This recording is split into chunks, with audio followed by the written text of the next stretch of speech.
You remember, right? Just a couple of years back, it felt like you couldn't escape it. Every tech company, every headline was all about the metaverse. It was going to be the next internet, a total revolution in how we work, play, and connect with each other. And then, just kind of silence. The buzz just evaporated. So, what on earth happened to the metaverse? Okay, let's get into it.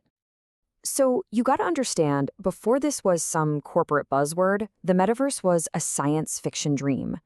The term itself was actually coined like way back in 1992 by an author named Neal Stephenson in his book Snow Crash. He dreamed up this persistent 3D virtual reality that would come after the internet, a place you'd access with goggles where people would live out digital lives as avatars. This quote right here, this is basically the birth of the entire idea. Okay, so you have this sci-fi seed, this really cool concept. From there, a more formal idea started to grow. Let's actually take a look at what the metaverse was supposed to become. All right, so here's the thing. At its heart, the big promise here wasn't just another video game, not by a long shot. It was meant to be this single, unified virtual world, a collective shared space.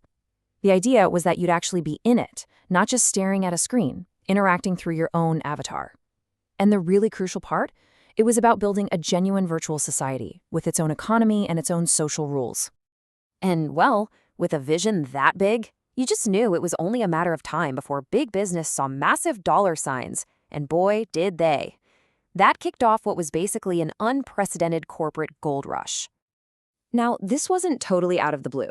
The idea had been kind of bubbling under the surface for a while. You had pioneers like Second Life all the way back in 2003. But the real explosion, the thing that lit the fuse, started in 2019 when Facebook launched Horizon. Then, in 2021, the bombshell. Facebook announced it was rebranding its entire company to Meta. At that point, Wall Street just went nuts, and the hype train left the station at 1,000,000 miles an hour. And look, this wasn't just talk and fancy press releases. We are talking about an insane amount of money being poured into this. Meta's Metaverse division lost over $10 billion in 2021 alone. That's not just a small bet. That is literally betting the entire farm on this digital future. So, what was all that cash actually for? What was the big sales pitch?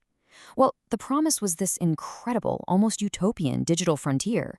We were told it would reinvent everything.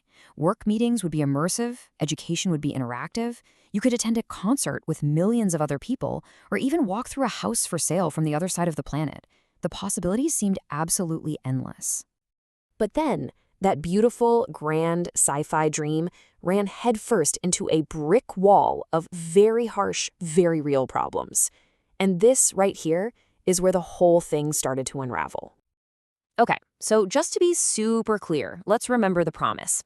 The vision they sold us was of these vibrant, bustling digital cities, just teeming with millions of people interacting, creating, building, a true parallel society. And then there was the reality.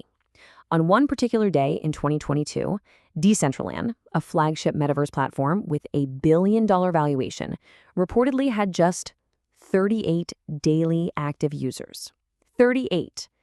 The vision was a sprawling metropolis. The reality? A ghost town. Plain and simple, people just weren't showing up. And a massive reason why it was a ghost town is that the technology, it just wasn't ready. Not even close. This quote from an Intel executive is just mind-blowing. He basically said that for a true persistent metaverse to work, we'd need 1,000 times increase in computing power. We weren't just a little behind. We were light years away from having the horsepower to make this thing work for everyone. And it wasn't just about raw computing power. The day-to-day practical problems were huge. For starters, the hardware itself was a barrier. VR headsets were clunky, expensive, and frankly, a little isolating. Then you have the whole walled garden problem. That just means every company's metaverse was its own little universe.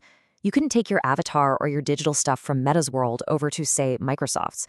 And that's not even getting into the really thorny stuff, like massive privacy concerns over collecting biometric data and the nearly impossible task of keeping people safe from harassment in a live 3D world. This comparison from a scientist at Roblox just nails the moderation problem. It's not like flagging a nasty comment in a text box. Trying to police live, real-time interactions in these incredibly complex 3D worlds, He said it was like trying to shut down illegal bars back during Prohibition. It's an almost impossible task. Okay, so let's recap. You've got empty worlds, technology that's nowhere near ready, and massive safety problems. The industry had to make a choice, and it decided to pivot, and pivot hard. So where did all that hype and all that money go? Well, the answer was sitting right there, and it was immediate. AI, artificial intelligence. The metaverse hype was totally displaced almost overnight by the boom in generative AI.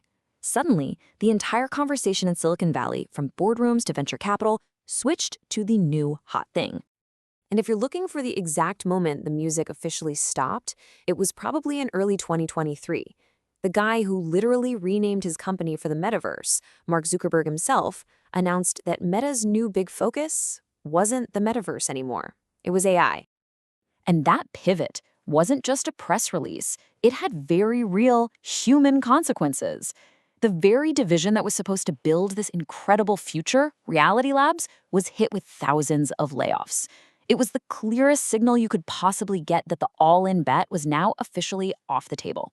Which brings us back to the big question at the end of all this. Was the metaverse just a fad, a massively expensive failed experiment, or was it just an idea that showed up way too early? A sci-fi dream we tried to build with today's tools, when what it really needs is the technology of tomorrow. I'll leave you with that one. What do you think?